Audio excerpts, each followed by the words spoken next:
Merci Claire, merci à vous trois pour tenter à la fois de synthétiser et d'ouvrir évidemment sur des perspectives. Alors notre colloque s'est intitulé « Comment la République devient-elle écologique ?» Je ne suis pas sûr qu'on aura répondu de manière aussi précise et définitive à la fin de cette journée, mais il y a un certain nombre d'éclairages qui ont été donnés tout au cours de cette journée. Et je voudrais remercier d'ailleurs les intervenants, les intervenantes, je vous tourne trop le dos, de nous avoir permis d'ouvrir quelques perspectives. Alors, tous les trois, il vous reviendra de compléter ou d'intervenir sur ce thème. Mais derrière la question « Comment la République devient-elle écologique ?», il me semble qu'il y a de façon sous-jacente l'idée que la République, telle qu'on l'imagine, écologique, ce n'est pas forcément, peut-être même pas du tout, la cinquième telle qu'on la connaît. Les dernières semaines, c'est en tout cas ma conviction, ont permis une prise de conscience de l'ensemble des Françaises et des Français de l'impossibilité de continuer à fonctionner démocratiquement dans ce cadre tel qu'il est aujourd'hui, tel qu'il a été conçu en 1958, moi je dis par un homme pour un homme, dans un contexte à la fois de sortie de guerre évidemment, mais aussi en utilisant l'instabilité de la 4e République telle qu'elle fonctionnait. Mais je crois que les Françaises et les Françaises ne veulent plus de cette extrême présidentialisation qui confine, il faut bien le dire, à la monarchie. Tu l'évoquais ce matin, Daniel.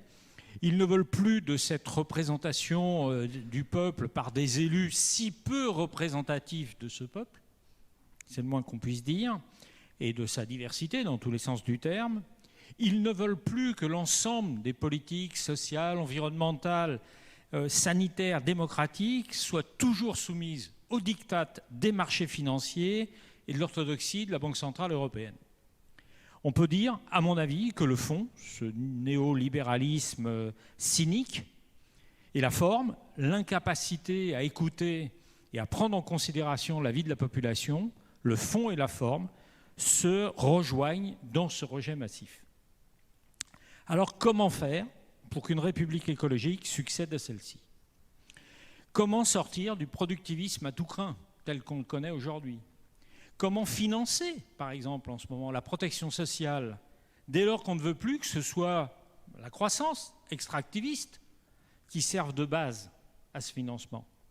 Comment engager la transition écologique, je vais quand même reprendre ce terme, dans tous les domaines, sans recourir à l'autoritarisme, à la primauté de l'environnement sur le social et la démocratie, comme certains ont tendance quelquefois à le proposer? Et enfin, comment renouveler la démocratie pour que l'ensemble des Françaises et des Français se sentent partie prenante de cette nouvelle République, que ce soit au niveau de l'entreprise, au plan local, dans les institutions locales, mais aussi, évidemment, au plan national. Alors, je vous laisse le soin de répondre ou pas à ces quelques réflexions. Et je vous propose de commencer, Marine, puisque tu es là. J'étais justement en train de demander à Daniel dans quel ordre on parle pour savoir si je me préparais mentalement à parler tout de suite, mais maintenant c'est fait. Non, il n'y a pas de souci. Merci pour tout. Je n'ai pas eu la chance d'écouter toute la journée parce que j'étais de retour de Sainte-Soline en passant par Hénin, qui n'était pas sur la route, puisque je suis élue à Hénin-Beaumont dans le Pas-de-Calais. Et donc j'arrive juste, je n'ai pas eu la chance de bénéficier de tous vos échanges, mais j'espère que personnellement tu nous taperas des actes et que tu en feras une synthèse de 2 pages pour qu'on puisse garder tout ça en mémoire et faire ce qu'on a dit. J'ai vu la diversité des intervenants, j'ai vu que chacun était spécialiste sur son point et je ne pense très sincèrement ne pas avoir de valeur ajoutée sur les plans ou les points très techniques qui ont été abordés par les uns et par les autres. Ce que je peux peut-être vous apporter, c'est des réflexions par rapport au contexte et à cette semaine très particulière qu'on vient de vivre, puisque je pense que ce colloque qui vient à point nommé aussi, on se rend bien compte qu'on est là au bout d'une logique sur le fond et sur la forme. Et que si on ne change pas et sur le fond et sur la forme, ça ne risque pas de bien se passer. Dans cette semaine, il y a eu 3 choses. La première, c'était la manifestation retraite de jeudi, la 9e. Il y en a 8 qui se sont extrêmement bien passées. des records d'affluence historiques, des manifs où on pouvait revenir en famille, à ce qu'on avait perdu l'habitude de faire dans ce pays. Une forte détermination, 9 Français actifs sur 10 d'accord pour dire quelque chose d'évident, c'est-à-dire qu'on ne veut pas se faire voler nos 2 meilleures années de retraite, c'est-à-dire quand tout va bien les premières, pour se voir infliger à la place les 2 pires années de travail, c'est-à-dire en général les dernières quand on n'en peut plus. Il y a surtout un soutien des Français qui est croissant au fur et à mesure des mouvements, et on voit bien souvent quand il y a des grèves comme ça un peu dures, les gens au début sont là, allez les mecs, et puis au bout de 3 jours ils disent bon, la CGT maintenant c'est les vacances, j'ai mon train, j'ai ma voiture à remplir et j'en ai marre, j'ai pas le temps, et moi j'ai un vrai travail et des vrais trucs dans la vie, donc laissez-moi tranquille, et le soutien baisse. Là c'est pas le cas. Mais tout continue à bien se passer jusqu'à cette 9e journée où on voit des affrontements, etc., les images que vous connaissez. Qu'est-ce qui s'est passé entre la 8e et la 9e journée? Le 49-3, le 10e. Alors on nous dit oui, mais il y en a tout le temps. Oui, sauf que là, okay, il y en a eu 100 dans l'histoire de la 5e République, mais là, ça fait 10 en un an de mandature. Plus, là, en l'occurrence, sur l'un des textes les plus impactants sur la vie de chacun et chacune dans notre pays. Donc il y a eu ça. Et on voit qu'immédiatement, ça a provoqué un truc assez épidermique. Alors en plus, à chaque fois, les gens disent, les gens au gouvernement, ils disent non mais les Français, ils comprennent pas, etc. Mais là, ils ont très très bien compris, y compris ce qu'était un 49.3. Et je pense que c'est intéressant. Maintenant, tout le monde est devenu expert en droit parlementaire, mais c'est un article de la Constitution, je pense aujourd'hui, que tout le monde connaît dans ce pays. Et puis, il y a eu aussi la prise de parole du président, qui en a rajouté une couche. Alors là, je pense que je ne sais pas ce qu'il a essayé de faire. Moi, je faisais partie des gens, j'avoue, peut-être par naïveté, ou parce que je suis un peu troll parfois, qui réclamait sa prise de parole. Parce que je trouve inadmissible que depuis des semaines et des semaines, il laisse tout son gouvernement, sa première ministre en difficulté, sans prendre la parole, avec ses conseillers qui des fois disent « Oh là là, on est fatigué parce qu'ils font des erreurs de communication. Oh là là, ils sont quand même vraiment pas bons pour porter la réforme. Oh là là, ils savent pas faire de pédagogie. » Mais c'est ça, réforme. Et elle n'est pas pédagogique et elle est surtout pas juste. Donc quand il commence par dire à ses ministres « dites-leur que c'est une réforme de justice », et Elisabeth Borne à sa première conférence de presse dit « voilà, on a fait une réforme de justice, on vous la présente ». Tout le monde dit « c'est pas vrai ». Après il dit « non, mais c'est une réforme d'effort, c'est déjà pas pareil, surtout quand on voit qu'ils vont devoir faire les efforts ». Et puis ça se termine par « non mais en fait on n'a plus d'argent ». C'est pas non plus la même chose. Et donc vous voyez bien que c'était pas un problème de pédagogie de ses ministres, c'était un problème de la réforme qu'il leur demandait de porter. Et lui, je rappelle quand même que c'est son idée, qu'il l'a portée fort dans sa campagne, et que lui, c'était 65 ans. Et qu'aujourd'hui, il reproche à ses ministres de ne pas réussir à bien expliquer 64 ans. Donc sur les retraites, sur la mobilisation, et on voit que les gens sont extrêmement déterminés et que ça ne va pas s'arrêter. La deuxième chose, c'est Sainte-Soline ce week-end. J'ai passé là 48 heures à répondre à des questions telles que est-ce que votre place d'élu était bien là? C'est-à-dire qu'on demande aujourd'hui à des élus écologistes, dans le moment écologiste qui a rassemblé le plus de militants depuis le Larzac. Moi, avant que ça tourne mal, je rencontrais plein de copains verts que même des fois j'avais jamais vu de ma vie et qui venaient me voir en me disant c'est important que vous soyez là. On était avec Thomas Dossu, Lisa Bellucco était là, il y avait David Cormand, il y avait Benoît Biteau évidemment qui est eurodéputé écolo et qui est paysan en Charente. Il y avait Daniel Salmon aussi du Sénat, Marie Toussaint, etc. Et ils venaient nous voir en disant c'est hyper important que vous soyez là. Ils étaient très émus en disant depuis le Larzac on n'avait pas vu ça et malgré les intimidations, malgré tout ce qui a été dit, c'est super important que vous soyez là, mais aussi que tout le monde soit là. Et puis surtout, la place de parlementaire, on en reparlait avec Thomas ce matin en essayant de voir comment répondre à toutes ces questions, c'est quand même d'être là pour contrôler l'action de l'État, l'action du gouvernement, et que évidemment, quand des violences sont annoncées, vous dites que vous êtes là. Mais qu'est-ce qui s'est passé à Sainte-Soline? On avait 5 millions de forces déployées, c'est le coût de l'opération de maintien de l'ordre. 3200 gendarmes, CRS, policiers, autour de cette bassine, c'est-à-dire comme les chiffres du gouvernement, c'est 6 000 manifestants, nous étions 30 000, mais eux ils disent 6 000, un gendarme, un policier, un CRS pour 2 manifestants. Tout ça pour protéger un trou, puisque cette bassine, il y en a qui sont finis, d'ailleurs je précise qu'il y en a une qui est finie et en fonctionnement alors que la justice l'a interdite et qu'elle a quand même été construite avec la protection de l'État. C'est pour ça que moi, dans ce pays, quand on parle le gouvernement donne beaucoup de leçons de l'intérêt général, de la responsabilité, et la désobéissance, c'est très mal. Mais eux, ils désobéissent tous les jours. Ils désobéissent sur les seuils, sur la qualité de l'air, ils désobéissent sur l'inaction climatique, la justice les sanctionne, ils désobéissent aux propres objectifs qu'ils se fixent, sur la baisse de l'utilisation des pesticides, sur le bio dans les cantines, sur les énergies renouvelables, on devait être à à 23% en 2022, c'est ce qu'on s'était engagé à faire auprès de la Commission européenne, et déjà c'était vraiment pas beaucoup par rapport aux autres pays, et nous étions à 19%. L'État français désobéit tous les jours, y compris sur les bassines, parce que sur les 16 en Charente, la justice a demandé à 9 d'entre elles d'être redimensionnées, ça n'est pas fait, et parce que sur celle qui a été interdite, il continue de la construire et de protéger celles et ceux qui l'utilisent. Donc vous voyez, on est dans ce truc où celle de Sainte-Soline, elle n'est pas construite, c'est-à-dire que c'est un trou, alors c'est un très grand trou puisque ça fait l'équivalent de 80 piscines olympiques, mais à part la reboucher de ça, je ne vois pas trop ce qu'on aurait pu faire, même si on était 30 000. La réalité, c'est que on a eu des annonces testostéronées du ministre de l'Intérieur jour après jour les dernières semaines pour nous dire ça va être très grave, ça va être très très grave, attention là vraiment n'y allez pas, oulala, je mets de plus en plus de policiers, de plus en plus de CRS. Et faire ça, ça revient à donner rendez-vous aux personnes qui viennent plutôt pour les forces de l'ordre que pour les bassines. C'est exactement ça qui s'est passé, je pense qu'il a eu les images qu'il voulait, et évidemment que la manifestation s'est extrêmement bien passée jusqu'à l'arrivée aux bassines où vous avez massé le dispositif. La fois d'avant, il y a eu des CRS tout le long, ça s'était un peu mal passé tout le temps. Là, ça s'est très très bien passé pendant 8 km, c'était une randonnée pédestre, avec la fanfare, les chants, un peu sur la retraite, un peu sur les bassines, et quand on est arrivé, tout d'un coup, c'était la guerre. On s'est retrouvé quand même à devoir protéger des blessés qui étaient mis sur un talus, parce qu'on nous disait que les quads arrivaient. Mais qu'est-ce que c'est que ces quads? On me dit c'est comme la Brave M, mais dans la ruralité, ça a été créé en même temps, vous allez voir. Et donc il faut protéger les blessés parce que c'est des malades.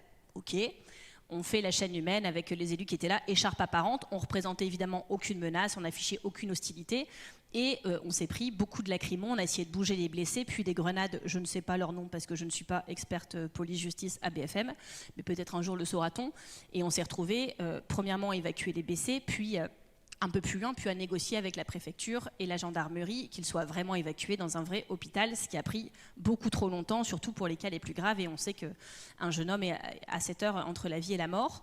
On nous demande aujourd'hui de toujours nous excuser par rapport aux forces de l'ordre. Est-ce que vous vous excusez? Est-ce que vous condamnez?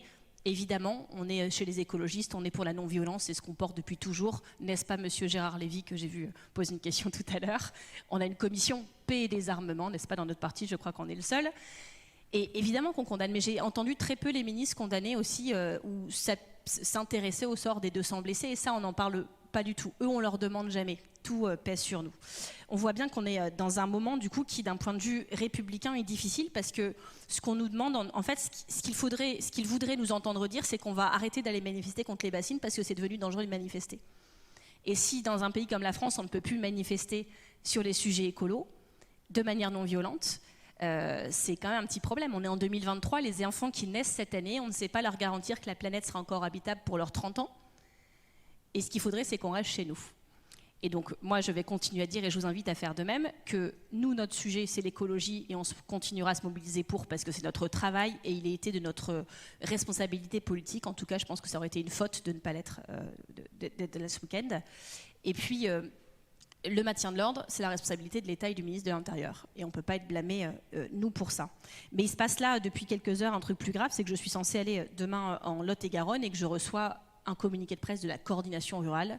C'est un syndicat agriculteur plus extrémiste que la FNSEA, plutôt tendance extrême droite, qui me disent que j'ai pas le droit de venir chez eux parce que je suis pas la bienvenue, parce que c'est chez eux et que moi je suis méchante et que je suis écolo et qu'ils sont pas d'accord. Et donc j'étais là en arrivant, c'est pour ça que j'étais un peu en retard, avec la préfecture au téléphone qui me dit que je peux pas venir parce qu'ils veulent se venger de Sainte-Soline sur moi et qu'ils sont très très dangereux. Et donc je dis du coup, je sais pas, vous leur dire qu'ils arrêtent, 2, vous faites l'article 40, 3, vous faites un comité de la préfecture, 4, j'en sais rien, vous faites ce que vous voulez, mais je leur explique que moi je suis élue d'opposition Rassemblement National depuis maintenant 8 ans à Hénin-Beaumont, et que si à chaque fois qu'ils me menaçaient j'étais restée chez moi, j'aurais passé beaucoup de temps chez moi. Que ça aurait ressemblé à un confinement de 8 ans, et qu'en fait si je suis encore là en politique, c'est que j'ai décidé de ne pas me laisser intimider, et que si une fois on commence à annuler un déplacement parce qu'il y a un abruti qui a fait un communiqué bourrin, on risque d'en annuler tous beaucoup parce que ça leur donnera le mode d'emploi pour qu'on ne vienne plus chez eux. Et là elle me dit oui mais ils ont beaucoup d'influence, beaucoup de pouvoir, ils ont l'habitude de passer à l'action. Je dis justement, c'est raison de plus pour que vous interveniez. Et donc je lui ai expliqué, oui mais là c'est pas comme Hénin-Beaumont parce que là vous venez chez eux. Et donc je dis comment ça chez eux? On est en France quand même. Je n'ai pas besoin de demander un passeport pour venir dans le Lot-et-Garonne. Et donc j'ai dit, par ailleurs, ce monsieur, il n'est pas juste d'extrême droite, il est quand même président de la Chambre d'agriculture, donc vous trouvez normal que le président de la Chambre d'agriculture menace les gens, et apparemment c'est une habitude, passe à l'acte, et apparemment c'est une habitude, et continue d'être président de la Chambre d'agriculture. Elle me dit, oui, mais vous savez, ils ont beaucoup plus de pouvoir que nous dans ce département. Et donc ça aussi, ça doit nous interroger, c'est que je pense que quand on est écolo, je parle surtout des anciens qui étaient à un moment où c'était peut-être encore plus compliqué d'être écolo que maintenant parce que vous étiez moins nombreux et que l'histoire ne vous donnait pas encore raison. Les faits oui, l'avenir oui, mais pas le présent à ce moment-là. Et ben, en fait, on a l'habitude de pas se laisser intimider. S'ils veulent venir me renverser du lisier sur mes chaussures, et ben ils le feront. Qu'est-ce que vous voulez que je vous dise? Mais vous voyez, aujourd'hui, la position de l'État, c'est ah non, faites pisse, restez chez vous, pas de sujet qui fâche, attention. Ce qu'il faut quand même savoir, c'est que tous les sujets dont on discute, mais Cécile, je t'ai entendu très bien en parler sur le nucléaire et sur les bassines, c'est le problème des agriculteurs aujourd'hui ou des pêcheurs, puisque la présidente de Sea Shepherd France a reçu ce matin la visite à son domicile de 50 pêcheurs très énervés qui ont pénétré dans son jardin, qui ont intimidé sa famille, etc. C'est ça qu'on veut monter comme conflit aujourd'hui en France. Les écolos contre l'agriculture, les écolos contre les pêcheurs. Mais le problème des agriculteurs, des pêcheurs et de beaucoup d'autres personnes dans ce pays, c'est pas les écolos, c'est le changement climatique. Et donc, on peut bien essayer de mettre la faute sur nous et de faire de nous des boucs émissaires, ça ne va pas changer grand-chose au problème. Vous avez raison, il faut changer tout ça, et il faut cette République écolo. Alors, j'espère qu'à l'issue de ce séminaire, on aura le tutoriel sur comment la République devient-elle écologique. Vous me donnerez le plan qu'on l'applique. Mais ce que je peux vous dire, c'est qu'en plus du plan, il faut une équipe pour faire ce plan. Il faut 3 choses. Évidemment, pour changer tout ça, il faut gagner des élections, il faut prendre le pouvoir. On a réussi à le faire dans quelques villes et quelques grandes villes très symboliques, mais on n'a jamais réussi à le faire au niveau national, et on voit bien qu'aujourd'hui, c'est un échelon qui pose problème. Donc il va falloir s'y mettre. Pour transformer, il faut gagner, et pour gagner, il faut fédérer, il faut une équipe. Je vais terminer là-dessus. C'est l'objet des États généraux de l'écologie qu'on est en train d'organiser chez les Verts. Donc c'est ce qu'on a décidé de faire au Congrès en décembre 2022. Et on a essayé de lancer ce débat. Je ne vous cache pas qu'en pleine période de retraite, ce n'était pas le moment le plus idéal, mais il n'y aura jamais de bon moment, et donc on l'a lancé quand même, et on relancera beaucoup la com au moment où on sortira de la séquence retraite. Je ne sais pas quand, ça dépend plus de Macron que de moi, puisque tant qu'il ne retire pas sa réforme, on continuera. Et donc ces États généraux, le but, c'est de fédérer ce que le regretté Bruno Latour, le philosophe, appelait la classe écologique. Ce qu'il disait, c'est que la classe écologique, elle est potentiellement majoritaire dans ce pays. Mais ce n'est pas une classe qui, comme d'autres classes sociales, serait consciente d'elle-même. Et comme elle n'est pas consciente d'elle-même, elle n'est pas fière d'elle-même. Et comme elle n'est pas fière d'elle-même, elle n'est pas structurée, fédérée, organisée, alors qu'en face, ils le sont. Bruno Latour, quand il dit ça, il y a tout un débat sur est-ce que Bruno Latour, il n'est pas marxiste, il ne pense plus aux classes sociales. Moi, je pense que ce n'est pas vraiment un débat, que les classes sociales, elles existent encore, et que la classe écologique, c'est une autre classe qui d'ailleurs recoupe plusieurs classes sociales, et c'est une grille d'analyse qui se surajoute à cela. Donc quand je vous parle de classe écologique, je ne nie pas l'existence de rapports de classe autres, etc. Mais vous voyez, aujourd'hui, il y a les militants d'Europe Écologie Les Verts, il y a des militants qui peuvent se sentir écolos dans d'autres partis sûrement, il y a énormément de gens qui sont des militants associatifs, et puis il y a des parents et des grands-parents inquiets pour leurs enfants, il y a des gens qui sont émus quand ils se promènent en forêt, il y a des gens qui sont des amoureux de la vie sauvage et qui regardent des documentaires animaliers, il y a des paysans, des artisans, des entrepreneurs qui font déjà la transition dans leur quotidien, et il y a nulle part où tout ce monde-là peut travailler ensemble. Moi, quand je suis devenue secrétaire nationale des Verts, j'ai rencontré les DG de différentes grosse assaut écolo, justice sociale.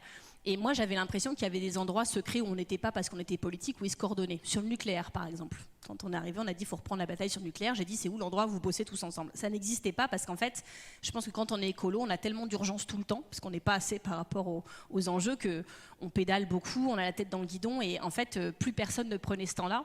C'est ça qu'on va faire. Créer la maison commune, l'endroit, un mouvement qui ne soit pas que politique, où on puisse s'organiser, parce que quand, quelques semaines après mon élection, FNE a sorti un super sondage sur la chasse qui montrait que je crois que 80% des gens étaient favorables en France à l'interdiction de la chasse le dimanche.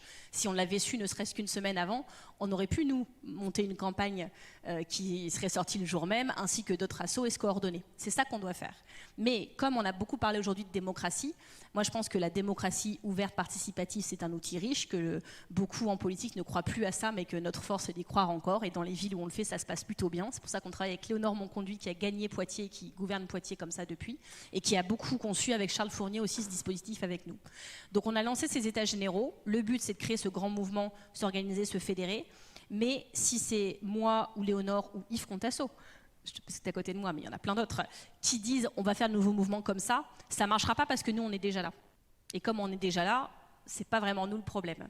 Si on veut que d'autres viennent, il faut qu'ils, elles, nous disent pourquoi ils ne sont pas encore là, ce qu'ils attendent, ce qui leur ferait plaisir, comment ils veulent s'engager, parce qu'on ne s'engage plus non plus en 2023 comme on s'engageait il y a 30 ans. En fait, les gens ne veulent plus forcément adhérer à un parti politique, ils cherchent d'autres modes d'engagement et d'action. Et donc, il y a 2 phases à ces états généraux. Vous pouvez aller voir sur lesécologistes.fr. La première phase, c'est une phase d'écoute qui durera peut-être du coup un peu plus longtemps que prévu.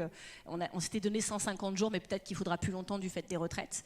L'idée, c'est que chaque Français qui a un truc à nous dire, où qu'il habite, puisse nous le dire. Donc il y a une grande enquête populaire en ligne, c'est 5 minutes, c'est très facile, très grand public. Mais il y a aussi des cahiers de doléances, ça peut être par courrier, par mail, par message vocal, même ou vidéo, si on veut prendre son téléphone en disant « Eh ben les écologistes, j'ai un truc à vous dire, c'est le moment, on écoutera et on compilera ». Et donc ça, c'est les cahiers de doléances. Et puis après, on va faire des questionnaires spécifiques pour les élus, quelle que soit leur tendance politique, s'ils se considèrent comme écolos, pour la société civile, on est en train de travailler à ça. Et puis dans la deuxième phase, on aura identifié, il y a des choses qui vont faire consensus, donc ce sera bon. Et puis sur les sujets, on aura besoin de plus travailler, comment on fait un mouvement inclusif, comment on porte l'écologie mieux dans la ruralité, dans les quartiers populaires, tous les sujets qu'on doit travailler, et il y en a beaucoup. On fera des petites conférences citoyennes où on tirera au sort 25 personnes dans lesécologistes.fr, des gens qui auront participé, et avec évidemment des gens qui vont les accompagner dans ce processus. On écrira ensemble les contours et les règles de ce nouveau mouvement qu'on doit imaginer ensemble. Donc si vous avez 5, 10 minutes, une semaine ou un mois à passer à nous aider, faites-le. On peut organiser des ateliers partout en France sur son territoire ou même en ligne pour recueillir aussi des infos. Et le but, c'est qu'on soit 1 million avant la fin du mandat. Pourquoi 1 million ? Pas juste parce qu'on serait content d'être plein, mais parce que c'est le nombre qu'on doit être si on veut relever les défis qui nous attendent. Et d'après ce que vous avez débattu aujourd'hui, ils sont nombreux. Donc merci, bon courage. C'est pas tous les jours facile d'être écolo, mais c'est bien ce que vous faites. Moi, on dit qu'il n'y a pas de fierté de la classe écologique, mais moi je suis très fière de faire partie de cette famille et je suis très fière des militants écolos au quotidien. Donc on continue, on a beaucoup de travail et bon courage.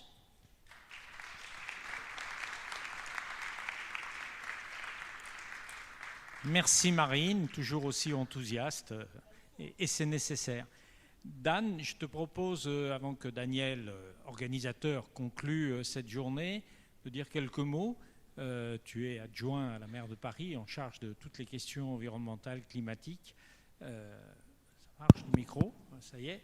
Écoute, vas-y, puis ensuite Daniel conclura.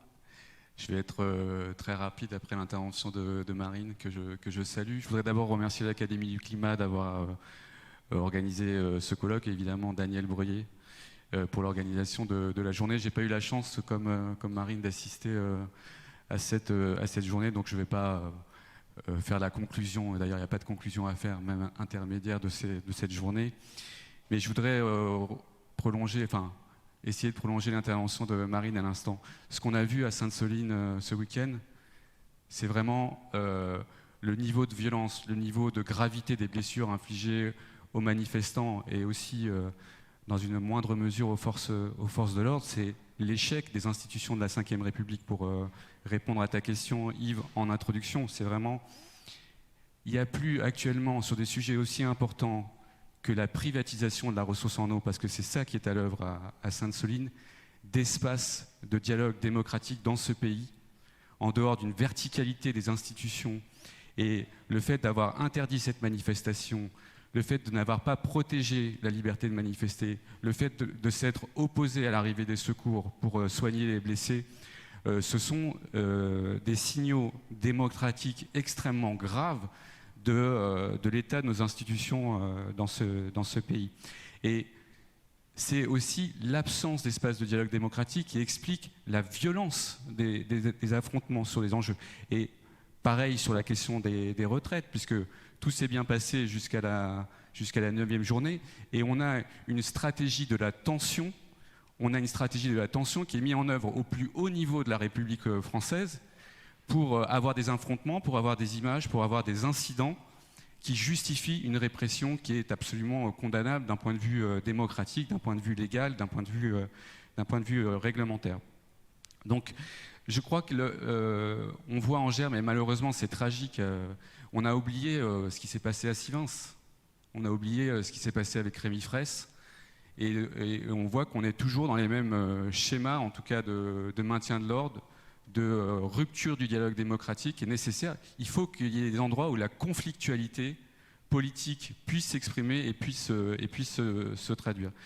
Moi, ce que je voulais dire très modestement, et évidemment, Daniel prendra la parole juste après, mais je voudrais dire ce qu'on fait, nous, au niveau parisien, pour essayer de participer à ce renouveau démocratique et, disons, ce réenchantement des institutions au niveau local, parce que c'est un des aspects. Hein. Il y a l'aspect que tu as évoqué, Marine, c'est qu'il faut gagner des élections pour changer cette République, et j'espère qu'on va y arriver à travers les États généraux et à travers tout ce que font les élus locaux partout en France, les élus écologistes. D'ailleurs, j'en vois beaucoup dans la salle et je les salue. Ce qu'on essaye de faire à Paris, on est actuellement dans la phase de révision du plan climat, on va adopter un nouveau plan climat. Et ce qu'on va mettre au cœur comme pierre angulaire de la transition écologique à Paris, c'est la lutte contre les inégalités. Le plan climat de la ville de Paris, ça doit être, ça a déjà été le cas, mais encore plus et encore davantage, un grand plan de lutte contre les inégalités sociales et environnementales. C'est ça l'enjeu du plan climat parisien qu'on va adopter en juillet 2024-2030. Et la question, c'est faire en sorte que notre ville, elle reste habitable et respirable pour tous et pour toutes dans les prochaines années. On a vu cet été qui est en première ligne du changement climatique, qui peut s'adapter à cette accélération du changement climatique sur le territoire parisien. Ce sont toujours les mêmes qui ne peuvent pas partir en congé, qui vivent dans des logements mal isolés, qui vivent près du périphérique, etc. etc. Et avec, je vois Anne-Claire qui est là, on travaille d'arrache-pied pour que la jambe sociale, le pilier social de ce plan climat, il soit vraiment renforcé et qu'on puisse véritablement réduire les inégalités dans une ville comme Paris. C'est ça notre contribution finalement, j'allais dire républicaine, ou en tout cas aux principes républicains qu'on souhaite mettre en œuvre avec l'ensemble des élus écologistes à Paris. Et je pense que les villes, et a fortiori Paris, ont cette capacité à être des territoires d'expérimentation, des laboratoires pour montrer qu'on a des solutions écologiques, qu'on embarque tout le monde, qu'on laisse personne au bord du chemin de la transition écologique, y compris quand on veut l'accélérer. Il y a plein de sujets qui sont à discuter. Il faut qu'on trouve les bons espaces justement de dialogue démocratique, l'acceptabilité des zones à faible émission, le reste à charge zéro pour les familles qui ont des projets, enfin pour les Parisiens qui n'ont pas de moyens pour faire la rénovation énergétique de leur logement. Autant de questions qui sont complexes, difficiles, etc., mais qu'on doit pouvoir discuter dans des assemblées démocratiques sans imposer les choses. Donc la ville de Paris, elle continue à vouloir être pionnière sur la transition écologique, à vouloir essayer d'inspirer, et maintenant on a la chance d'avoir des grands élus écologistes à Lyon, à Bordeaux, à Strasbourg, à Poitiers, enfin à Grenoble évidemment, partout, qui ont montré qu'on a des solutions pour une transition qui soit à la fois écolo et solidaire, et c'est vraiment ça qu'on essaye de mettre en avant avec l'ensemble des collègues écolos à Paris. La limite de notre exercice, elle est assez simple. On a besoin d'avoir un cadre national qui favorise l'avènement de cette République écologiste, qui nous donne un cadre légal et réglementaire sur les énergies renouvelables, sur la précarité énergétique, sur l'adaptation de Paris au changement climatique. On a besoin de cette régulation nationale. Donc on a besoin que les écologistes exercent le pouvoir au plus haut niveau. Et c'est un peu la limite de notre exercice. Et aussi, il y a tout ce que ne peut pas faire la ville de Paris, parce qu'elle n'en a pas les moyens ni les prérogatives. Quand on parle de réduction des émissions de gaz à effet de serre, évidemment, on peut faire de Paris une ville extrêmement exemplaire, mais si les grandes compagnies pétrolières, et là je veux citer Total Energy, financées par BNP Paribas, continuent à investir dans des gisements d'énergie fossile, etc. Enfin, tous les écologistes dans cette salle connaissent parfaitement la situation, et on était avec Cécile aux grandes rencontres sur le climat, et on a évoqué les recours qui sont menés par Oxfam, par Notre Affaire à tous, etc. Si on continue à investir, et c'est ça que la République écologiste doit arriver aussi à adresser comme sujet, comme on dit, c'est de pouvoir stopper par des recours juridiques, et la ville de Paris est partie prenante avec New York dernièrement de ces recours contre ces grands pollueurs de la planète.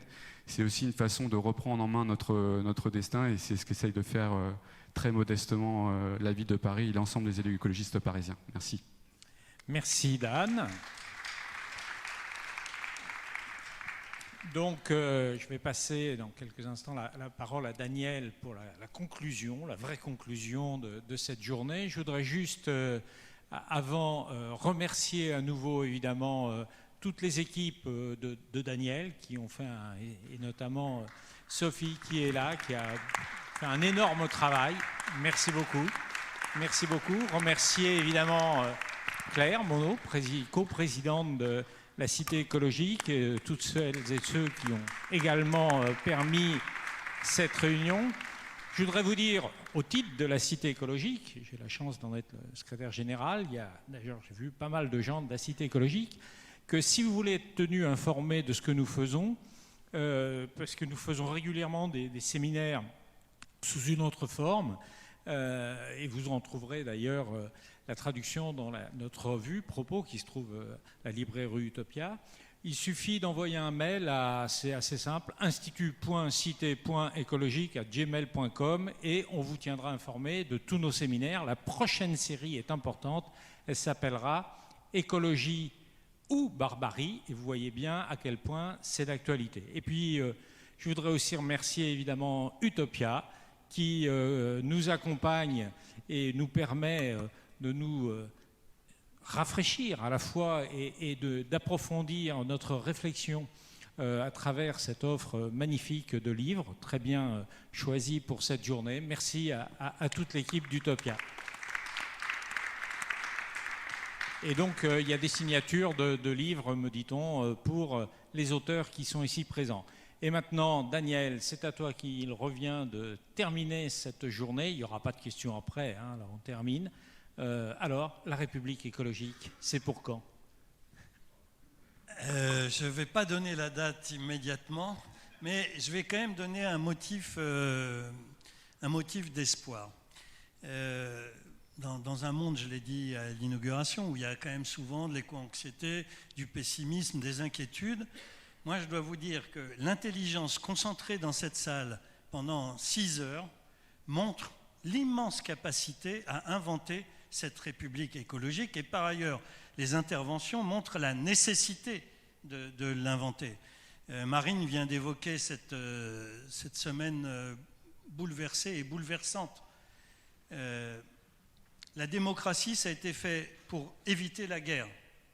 Et la crise démocratique de notre pays nous met dans une situation de ne plus éviter les tensions, les rapports de force physiques, les affrontements, et d'essayer, au fond, d'épuiser notre dispositif démocratique tel qu'il devrait être conçu, c'est-à-dire un espace de dialogue, d'invention partagée, de délibération collective, et de remplacer ça par la légitimité institutionnelle. Eh bien, c'est un sénateur qui vous le dit, même si c'est un sénateur intérimaire avec un mandat de courte durée, les institutions n'épuisent pas la légitimité démocratique. Et la légitimité démocratique, elle se construit d'abord dans l'intelligence partagée, celle des chercheurs. Je voudrais dire un mot de 2 ou 3 des interventions. J'ai retenu d'Olivier Amand notamment la question de la robustesse. Il nous a expliqué comment, au fond, la compétition et la performance, c'était exactement l'inverse de la robustesse. Plus on se spécialisait, et plus on était fragile. J'avais appris ça d'ailleurs dans mes études sur l'évolution. C'est qu'au fond, si vous avez une toute petite niche, si vous n'êtes capable que de manger des toutes petites graines, le jour où elles disparaissent, vous mourrez. Par contre, si vous êtes à peu près capable de survivre à tous les États, à tous les régimes, vous êtes plus à même de survivre. Eh bien, c'est vrai des sociétés. Donc, la première des choses dont nous avons besoin, c'est de robustesse démocratique. Et cette robustesse démocratique, elle est dans l'idée qu'il n'y a pas un pouvoir central, intelligent et une masse informe ou une foule, comme a pu le dire le président avec des mots d'une violence pour moi, qui suis attaché au sujet démocratique extrêmement blessant, mais il y a une coélaboration permanente de cette démocratie. On s'est essayé à en faire un exercice et je me garderai bien de synthétiser parce qu'au fond, chacun a fait sa propre synthèse. Je voudrais quand même dire quelques mots. Le premier mot, c'est « Vive la politique ». Et ça renvoie à ce que tu viens de lancer avec les écologistes, Marine, à travers ces états généraux. Oui, vive la politique, parce que de quoi souffre-t-on? On souffre d'un manque de délibération et de débat politique. On ne souffre pas de trop de politique. Et quand j'entends les gens nous reprocher d'être coupables de tous les maux de la terre, d'avoir fait échouer le nucléaire dans notre pays et dans le monde entier, je tombe parfois des nues, outre le fait que prêter tant de force aux écologistes est quand même peut-être rassurant d'un certain point de vue, mais où est le débat sur l'enjeu du nucléaire? Au Sénat, par exemple, nous avons essayé de l'avoir. On a même demandé des choses totalement folles, comme par exemple d'avoir une étude académique sur les niveaux d'étiage des fleuves qui auront la responsabilité du refroidissement des centrales dans 50 ans. Quand vous voyez la rapidité de la dégradation de la ressource en eau, mais c'est pas grave, on m'a répondu satisfait. Notre collègue Di Marco a demandé qu'il y ait une étude sur les risques de submersion. Parce que quand même, on parle de montée des eaux, de phénomènes climatiques de plus en plus violents. Son amendement a été voté, il a sauté en CMP parce que la CMP, c'était institutionnellement plus fort et plus intelligent que les débats parlementaires. Donc voilà, je voulais juste dire ça. Vive la démocratie, vive la conflictualité, pas dans les formes qu'elle a pris hier à Sainte-Soline, mais dans les formes de la conflictualité pour faire grandir une intelligence partagée. Cécile, tu disais il faut des doudous. Je ne sais pas quels sont les doudous partageables pour accepter cette transition. Je répétais souvent, ça te faisait sourire. Moi, je suis devenu écologiste en devenant grand-père. Non pas qu'avant, je n'avais pas ce souci de la question écologique. Mais quand vous êtes grand-père ou quand vous êtes parent, je pense à Lisa Bellucco qui va l'être bientôt, forcément, vous vous demandez quel monde vous êtes en train de bâtir, quel monde vous êtes en train d'offrir aux enfants d'aujourd'hui et aux enfants de demain. Et même nos adversaires, et c'est pour moi un deuxième motif d'espoir, même nos adversaires, et je peux vous dire qu'au Sénat, la terre est très aride à l'écologie comme elle est très aride à l'égalité sociale. Même nos adversaires mesureront un jour que l'écologie n'est pas une voie à combattre, mais qu'elle est au fond une solution à beaucoup des difficultés que nous rencontrons. Ce n'est pas non plus tout à fait le monde des bisounours. Il y a un accaparement des richesses, des ressources, qui est une réalité qu'il faut être capable de montrer et de dénoncer. Je pense qu'au fond, nos travaux ont montré ça aussi. C'est-à-dire que dans le libéralisme mondialisé, l'arrivée à une société plus vivable n'est pas une évidence absolue. Et donc, pour rendre cette évidence possible, il n'y a que la mobilisation citoyenne, il n'y a que l'intelligence partagée comme solution. Tu disais la coopération plutôt que la compétition. Ça reste un choix très important. Et je vais terminer avec deux remarques. Une, à propos de la constitution chilienne. Dans une vie antérieure, j'ai beaucoup travaillé avec l'Afrique du Sud. L'Afrique du Sud s'est dotée d'une constitution au sorti de l'apartheid. Et cette constitution était magnifiquement en avance sur son temps. Elle était non sexiste et non raciste. Mais ça n'a pas suffi à ce que l'Afrique du Sud post-apartheid soit non sexiste et non raciste. Et il y a hélas dans l'Afrique du Sud post-apartheid des conflits et des tensions terribles avec les migrants d'Afrique du Nord pour eux, c'est au-dessus de l'Afrique du Sud. Et il y a un sexisme presque décomplexé aujourd'hui de cette société.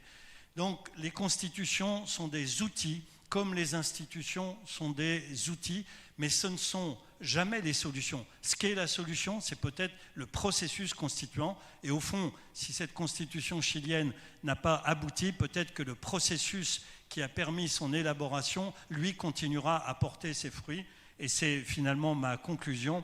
Il y a dans chacun de nous beaucoup de graines qui ne demande qu'à germer, et je revendique toujours que par le croisement de nos idées, nous rendions la fructification possible. Au fond, nous sommes les abeilles de l'intelligence de demain et de la République écologique de demain, et je pense que ces abeilles ont une capacité de faire fructifier l'intelligence dans notre pays et au-delà, en Europe et ailleurs, et que ces abeilles viennent de rangs beaucoup plus larges que ceux d'Europe Écologie Les Verts est une très bonne chose. Je vous invite à mon tour à rejoindre le mouvement des États généraux de l'écologie politique, mais surtout, partout où vous êtes, à continuer à travailler pour que nous partagions de l'intelligence, de l'éducation populaire, et que nous ne croyons pas que la démocratie s'arrête aux formes institutionnelles.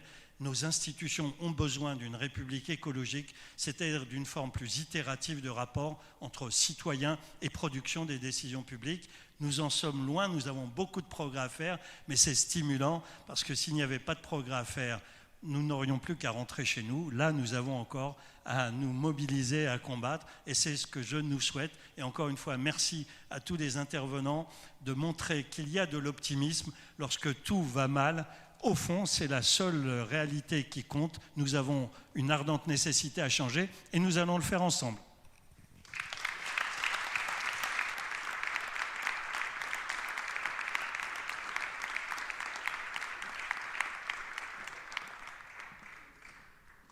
Et donc n'hésitez pas à passer par la librairie pour consulter les dernières publications et vous les faire dédicacer si vous voulez.